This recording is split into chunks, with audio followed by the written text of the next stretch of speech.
Welcome to this podcast on the impact of capitalist industrialism on society.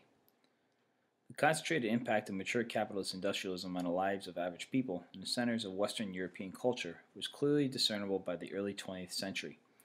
A century earlier, farmers had plowed their fields as much as they'd done for 2,000 years. The horse was the swiftest means of land transportation, and the sail served for speedy water travel. The swiftest way to send a message was by signal from one hilltop to the next. These traditional practices were as widespread as they were aged, but they were rapidly replaced by 19th century innovations in transportation, communication, and production. By the end of the 19th century, the integration of manufacturing processes, enlargement of factory units, and the amalgamation of firms into virtual monopolies held a decisive grip on industrial societies. As a result, urbanization continued at an increasingly rapid pace. In 1870, there were only about 70 cities in Europe with over 100,000 people in population. But by 1900, there were nearly 200. London and Paris were joined by Berlin, Vienna, Moscow, and St. Petersburg as cities of a million or more inhabitants. Urban capitalist industrialist society became hierarchically complex. An imbalance appeared between the managers and the owners of production, who controlled the profits, and the workers, producers of goods without which there would be no profits, whose only share of profit was a wage determined by management. Wealth and expanded productivity had made materialistic existence vastly more comfortable, luxurious, and amusing, but only for some and in some places.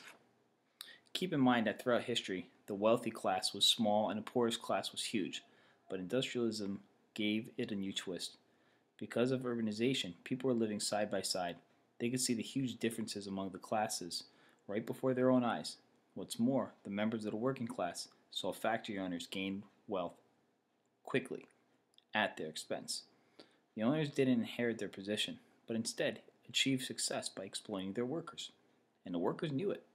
In the past, under feudalism, people more readily accepted their position because, as far as they knew, the social structure was the way it has always been, and that's the way it was meant to be. If your dad was a farmer, you were a farmer. If your dad was king, you were a prince.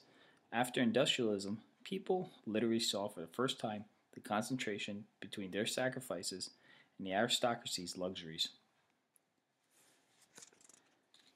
Now, the earliest entrepreneurs in manufacturing who grew in status and wealth up the ranks of society were the nouveau rich, or the millionaires. They bought a way into high societies. These millionaires like Carnegie, Rockefeller, and Morgan were the new money, and they made their wealth because of what they did in industry.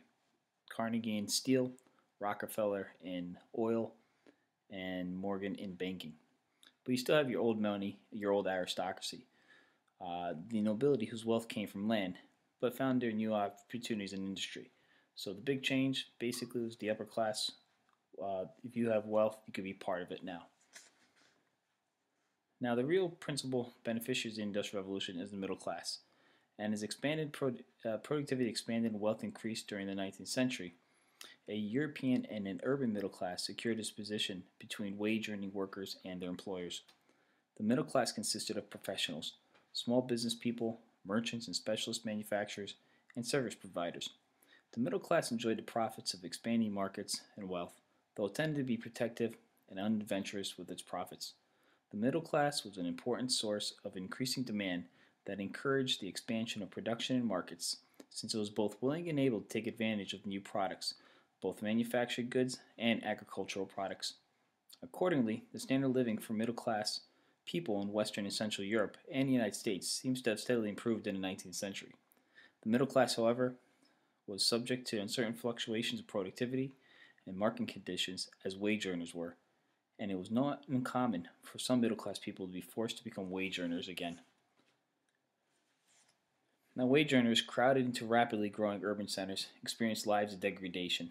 In 1839, French socialist Flora Tristan described conditions in the slum areas of St. Giles in London, known as Little Dublin, where 150,000 people lived in a neighborhood as the center of the city.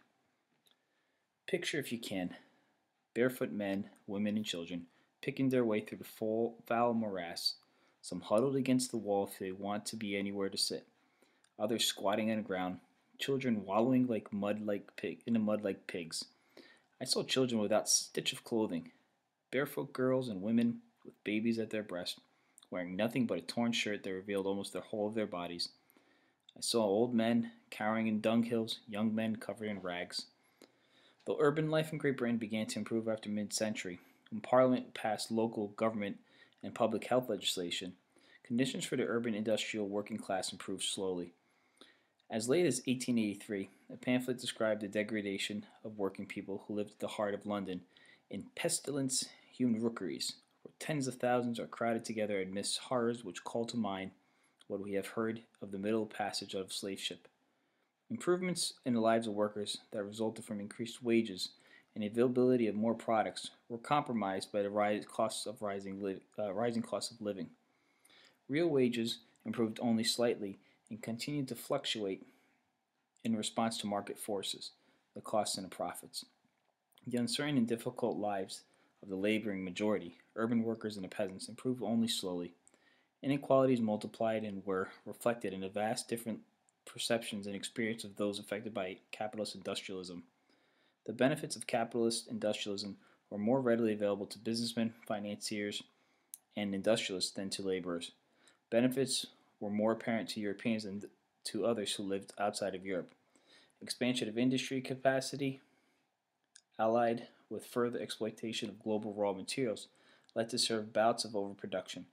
From 1873 to 1893, there was a severe depression in prices and a crisis in profits, investment, and growth. This global depression was retardation rather than a reversal of overall growth, but it highlighted clear differences in urban capitalist industrialism, notably the surplus of workers in time of recession and human costs of underemployment. The biggest social change associated with industrialization were to the family. Both women and children became part of the workforce, albeit at lower wages and more dangerous conditions than their male counterparts.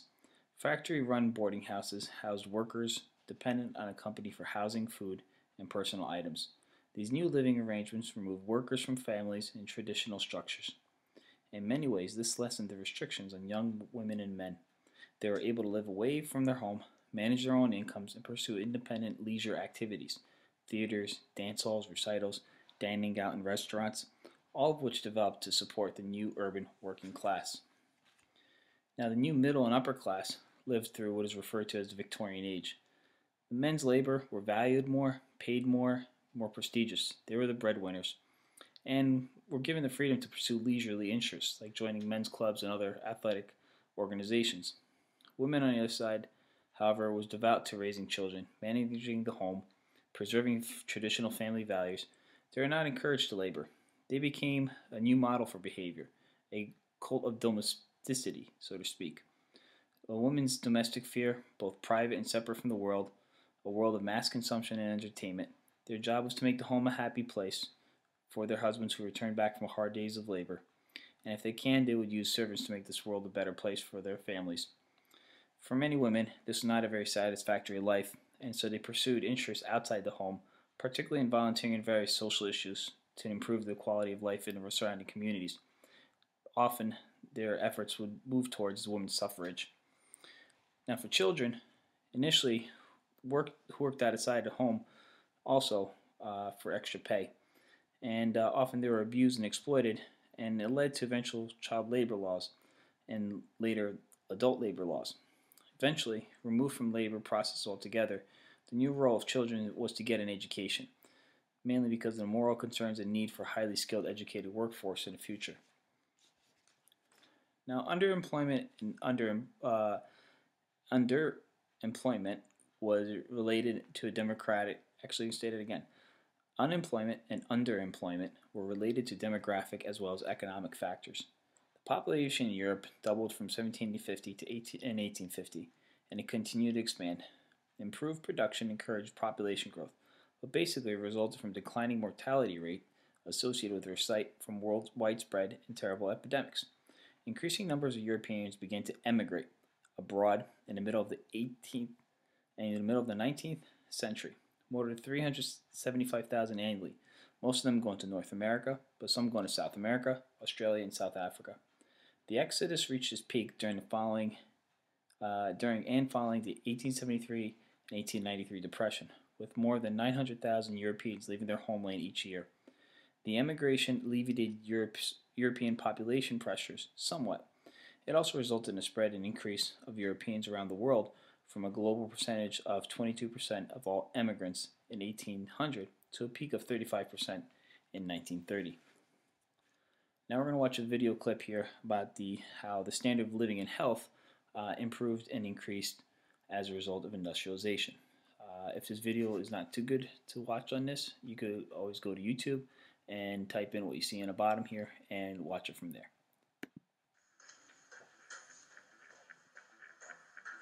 Visualization is right at the heart of my own work too. I teach global health. And I know having the data is not enough. I have to show it in ways people both enjoy and understand. Now, I'm going to try something I've never done before. Animating the data in real space, with a bit of technical assistance from the crew. So, here we go. First, an axis for health. Life expectancy, from 25 years to 75 years. And down here, an axis for wealth, income per person, $400, $4,000, and $40,000. So down here is poor and sick, and up here is rich and healthy.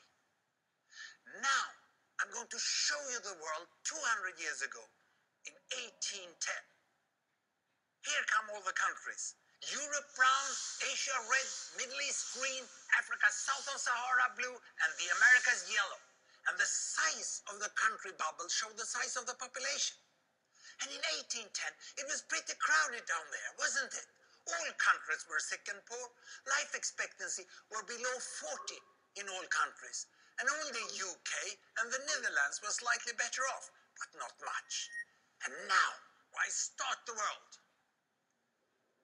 The Industrial Revolution makes countries in Europe and elsewhere move away from the rest. But the colonized countries in Asia and Africa, they are stuck down there. And eventually, the Western countries get healthier and healthier. And now we slow down to show the impact of the First World War and the Spanish flu epidemic. What a catastrophe! And now I speed up through the 1920s and the 1930s. And in spite of the Great Depression, Western countries forge on towards greater wealth and health. Japan and some others try to follow, but most countries stay down here. Now, after the tragedies of the Second World War, we stop a bit to look at the world in 1948. 1948 was a great year. The war was over, Sweden topped the medal table at the Winter Olympics, and I was born. But the differences between the countries of the world was wider than ever. United States was in the front, Japan was catching up. Brazil was way behind, Iran was getting a little richer from oil, but still had short lives. And the Asian giants, China, India, Pakistan, Bangladesh, and Indonesia, they were still poor and sick down here. But look what is about to happen. Here we go again. In my lifetime, former colonies gained independence, and then finally they started to get healthier and healthier and healthier. And in the 1970s, then countries in Asia and Latin America started to catch up with the Western countries. They became the emerging economies. Some in Africa follows. Some Africans were stuck in civil war and others hit by HIV. And now we can see the world today in the most up-to-date statistics. Most people today live in the middle, but there are huge differences at the same time between the best of countries and the worst of countries. And there are also huge inequalities within countries. These bubbles show country averages, but I can split them. Take China, I can split it into provinces. There goes Shanghai. It has the same wealth and health as Italy today. And there is the poor inland province Guizhou. It is like Pakistan. And if I split it further, the rural parts are like Ghana in Africa. And yet, despite the enormous disparities today, we have seen 200 years of remarkable progress. That huge historical gap between the West and the rest is now closing. We have become an entirely new converging world. And I see a clear trend into the future. With aid, trade, green technology and peace, it's fully possible that everyone can make it to the healthy, wealthy corner. What you have seen in the last few minutes is a story of 200 countries shown over 200 years and beyond. It involved plotting of 120,000 numbers. Pretty neat, huh? Yeah, it was pretty cool, Mr. Rosling. But obviously, the big idea is that industrialization has helped to increase the standard of living across the board. And as people get richer, people get healthier. That's not a bad thing about industrialization. Now, the other thing about industrialization, how it changed society, is about their leisure time. Something that more or less was kind of invented as a result of industrialization because of the separation between work and play. You go to work and then you come home and that's your time to rest. Well, how did people spend it?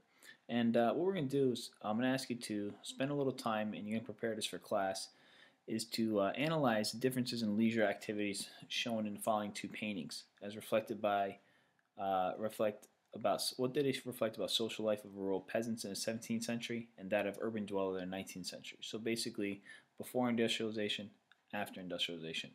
Compare both paintings, what is similar, what is different, but also think about what are the continuities and changes that you notice that have emerged over time. The first painting, and when I show the paintings, obviously pause it so you can get a closer look. I'll leave it up there for a couple seconds. I'll go to the next one, leave it up for a couple seconds, and then they'll be end of this podcast. And if you want to get a better version of it, you're welcome to Google it and come across to that. All right, so here's the first painting. Peter Bruegel the Younger, the Kermesse of St. George in 1628.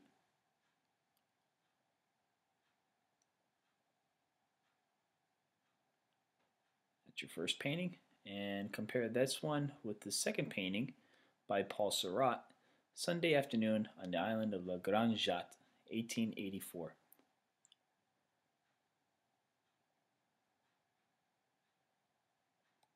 So again, you're going to compare this painting with this painting, what's similar, what is different, and what are some of the continuities and changes you notice over time when it comes to leisure time. Thank you very much, and have a good day.